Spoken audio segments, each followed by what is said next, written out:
Here we go. Now I said we were going to get into some of these. Ready? Copy this one down.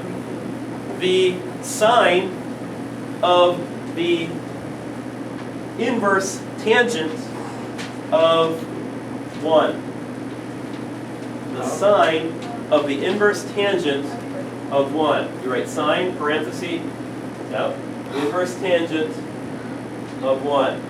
Tangent to the negative 1, or arctangent. Here? No, that's right, like the Oh. inverse tangent of 1. Now, is this possible or is this hogwash? I think it's This is possible. Because inverse tangent is going to give us what? An angle. Can we take the sine of an angle? Oh, yes, we can. This is just two problems in one. Start on the inside. Do the inverse tangent of 1. Go ahead. What quadrant is it in? It's in quadrant 1. Label the sides. 1 is like 1 over 1, right? So 1, 1, root 2. What special triangle are we looking at? We're in quadrant 1, Bailey. Positive. Yeah, so it's 45, 45, 90. So what's the reference angle? 45 degrees. What's the actual angle? Also 45 degrees, or pi over 4 radians.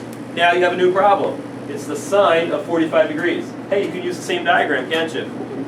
What is the sine ratio? Y over r, which would give you 1 over root 2, or root 2 over 2 if you rationalize. Done. Not too bad, right? Try another one. The inverse cosine of the cosine of negative pi over 4. The inverse cosine of the cosine of negative pi over 4. Cosine. Should we say it? Okay. You can say arc cosine.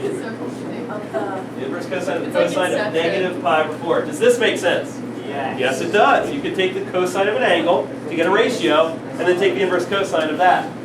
You need to do that, though. These are inverses, right? Arc, cosine, and cosine. Is the answer here just going to be negative pi over 4? Gotcha. Oh, because it's not. Gotcha. Restrictions on inverse cosine, what are they? The angle has to end up being between 0 and 180, or 0 and pi radians. Is negative pi over 4 in that range? No. No, you got to go through this, my friends. Draw a picture of negative pi over 4. Figure out the cosine ratio. What is it? What's the cosine ratio for negative pi over 4? That would be 1 over root 2, wouldn't it? 1 over root 2. Then you start over. It's the inverse cosine of 1 over root 2. What quadrant are you going to draw that in? Cosine is positive in 1 and 4, but the restrictions on inverse cosine limit it to 1 and 2, so you should be drawing this in quadrant 1, not quadrant 4, because it's not within the acceptable range for inverse cosine. You have to memorize those restrictions. So you draw it in quadrant 1, but it's still the same ratio, 1 over root 2. Right, the cosine ratio in quadrant 1 and quadrant 4 is the same thing. It's 1 over root 2. But now, the angle is what? Not negative pi over 4, but pi over 4. The answer would be pi. And pi over 4 would be the better answer here, instead of 45 degrees, because in the original problem they used radians. So stick with that. I'm going to get one more example in before you go. So let's copy this one down. The sine of the inverse sine, the sine of the inverse sine of 2/3. Can we just cancel them out? Well, it depends. Is 2/3 within the acceptable range of values for the ratio? Yes. Yeah, then you could just cancel them out. So just be 2/3. So it's just 2/3. So in the last one you couldn't do that because the angle didn't match up. But because 2/3 is between negative 1 and 1, and we're finding a ratio, hey, done. Sine of the inverse sine. How about this one?